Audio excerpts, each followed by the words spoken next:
friends, and welcome back to my channel. I'm so happy you're here today because I'm going to be talking about all the books I read in December.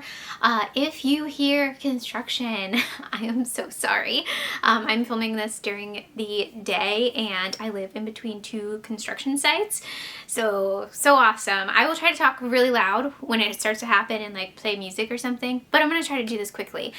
So getting into the books I read, I ended up reading 15 books, starting off with The Shinning. I did a reread of The Shinning by Stephen King. I ended up listening to this and the audio book was so good for it. The first time I read this like 8 or 10 years ago, I read it physically and it scared me. Listening to it, it also scared me. The way the narrator does Jack's voice when he's starting to kind of, I guess, become possessed, absolutely terrified me, and I did my best to like do it to Alex and getting like, time to take a medicine, Pep. And yeah, I thought it was funny. He did not think it was that funny. But anyways, I loved it. Again, it terrified me. Jack is just such a complex, terrifying character in this, and you really feel for Wendy as well, and Danny. And yeah, 5 stars. I absolutely loved it. If you don't know what the premise of this is about, it's about a family that has gone through it already. They've already, yeah, pretty much are at their breaking point, but the dad takes a job being the caretaker at a secluded hotel, all alone for 3 months during the winter. The Overlook Hotel. I absolutely loved it. I still haven't rewatched the movie yet, but the movie is on Tubi this month, so I will be rewatching that one very soon. But I love it. It's a perfect, scary, terrifying, emotional winter read. And the next book I ended up reading was both of these were for Christmas Evil Readathon, which is a readathon that I co-hosted with Kelly from Hooked on Books, Kelsey from Slime & Slashers, and Michelle from Michelle's Melancholia, and Crystal from Fiber Artsy. All their channels will be linked down below. You should go follow them. They read a ton of horror as well. And I had so much fun being a co-host of this, even though I was super busy with work. And I just had a blast. I loved all the movies we watched together. Even Ginger Dead Man. That was a lot of fun to be in a chat about that. And then the parties were a blast. I had too much fun at the New Year's Eve party, though I paid for it the next day for sure. But it was so much fun. And yeah, I had a lot of fun. And the slasher book I ended up reading for that is on Kindle Unlimited. It's Santa's Bloody Terror. This is by Eric Blood. And if you like, I guess, like B movies like Reanimator, maybe not as good as Reanimator, maybe a little lower, like a trauma movie, to like, what is it, Toxic Avenger, you will probably like this. This is about a dude who is trying to see his girlfriend at work on Christmas Eve. She works at a hospital and he shows up dressed as Santa Claus, and that's all I'm going to say about this one. It is very gruesome and funny and just gross out. Slasher stuff, monster stuff happens in this, and yeah, it was disgusting.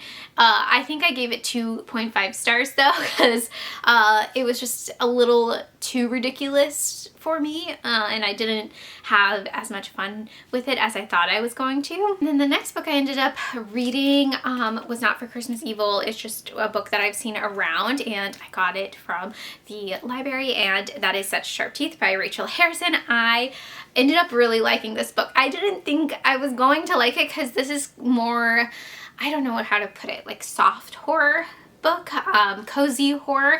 This is about a woman who is visiting her sister who's about to have a baby, and she goes back to her hometown and ends up becoming a werewolf. The transformation scenes were really cool in this. It definitely paid homage to American Werewolf in London and even references that. I think like Bad Moon Rising like plays in this book, and I was like, yeah. So Rachel Harrison nails all of the werewolf stuff in this book so well. I had so much fun with it. I think I read this almost in one sitting. I was really hooked. I loved where this went, like I guess the sisters in this. I loved their relationship and them working through like past trauma, and then how, yeah, I don't know how to explain it because the way this is done, I don't want to like give too much away, but it was just so good. It was like so moving and I was invested. I wasn't so much invested with the romance. That's why I'm only giving it like a 4-star. Take it or leave it, you know. But I absolutely enjoyed like the werewolf story and the sisterhood story in this, and like the overall general family drama and like anger and like stuff that comes along with trauma. I absolutely loved that, but yeah, the romance wasn't quite for me, but you know, it will work for most people. The next book I ended up listening to from Scribd was The Reddening by Adam Novell.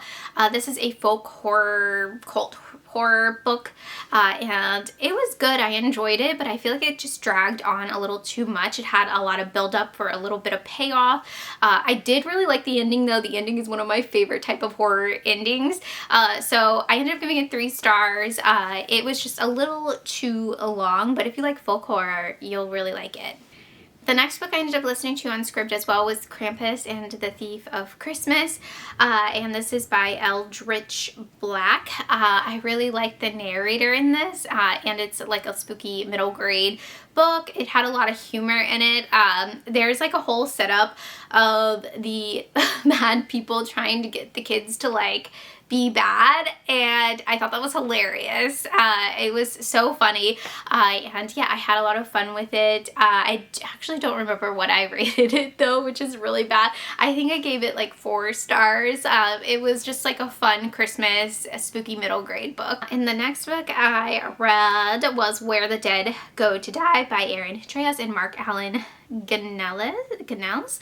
I listened to this on Scribd, and this is kind of like a post-apocalyptic, actually no, it's not a post-apocalyptic book. I guess it's like almost at the brink of apocalyptic. This is a pandemic book that was written in 2016, and it is like about like a virus people get, and it's almost like a zombie type of virus, and basically people were pushed into elder care homes that had this virus, and it almost acts like as a hospice sort of situation, and I just needed like a little bit more explanation. This book is not very long at all, and yeah, there was just some stuff about the woman's past that was the main focus of it, but I kind of wanted like a bigger picture situation. I don't know. I just wanted a little bit more from it, but overall I did enjoy it and gave it 3 stars. The next book I ended up reading was the group read for the Christmas Evil Readathon, and that was Autumn Bleeds into Winter by Jeff Strand. I read this on KU,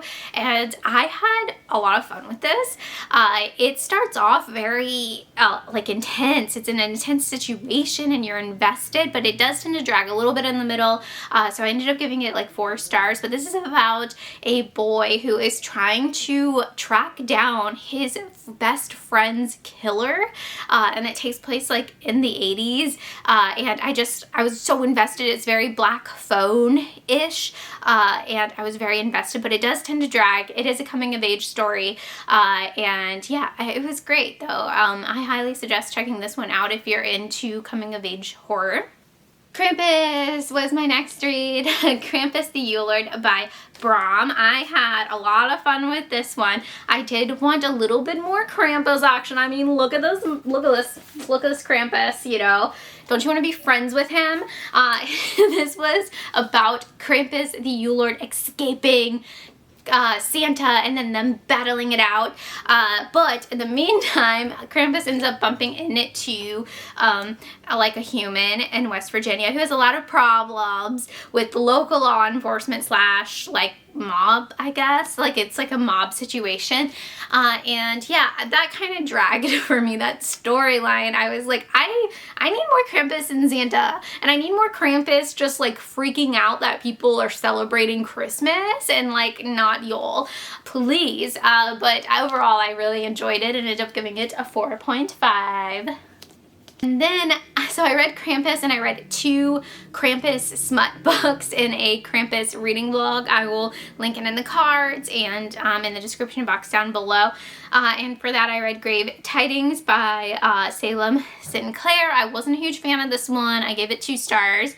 And then I ended up reading There Arose Such a Clatter, Tales from the Naughty List by C.M. Nascata and Nascasta, and I had a lot of fun with this one actually. This is a short story collection of Krampus visiting women on the naughty list, and there's a little something for everybody in this one, I think. And Krampus is so funny in this. He's a really funny character, and you know, at the end he's just trying to be on vacation, but you know, he still has to work, and I had a lot of fun with it and gave it 3 stars. Next book I ended up reading was They All Died Screaming by Christopher Triana. I read this for Predictathon because I did like Gone to See the Riverman, and this is extreme horror as well.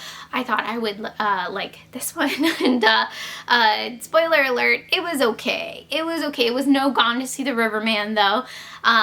Yeah, so this is, I don't know why I'm laughing. This is another pandemic book. I read a couple pandemic books, it seems like, in December. And this is a pandemic where people die screaming. And they can't stop screaming, they can't eat, they can't sleep, and this is, you follow one character, or 2 characters. You follow like a kid who's been abducted by a serial killer, a kidnapper person that is on a farm, and there's some animal cruelty in this too that takes place on a farm, and then we follow like a grown-up who's kind of washed up, and just people like kind of reacting to the pandemic itself, but being in really bad situation to begin with. There's some gross stuff that happens in this, so if you need trigger warnings, look up trigger warnings. There is animal cruelty in this, and I was not too impressed by it. I did enjoy the ending though. I liked how it all came together, but I wanted more pandemic stuff. I wanted more people dying from screaming to death, and I feel like I didn't get that from this one, but still the ending was good and I gave it 3 stars. And the next book I listened to on Libby was a thriller, The Turnout by Megan Abbott. This is a very dark, Christmassy thriller. It takes place around a dance academy with 2 sisters and her husband running this dance academy, and like what happened in the past and what's happening now with this contractor.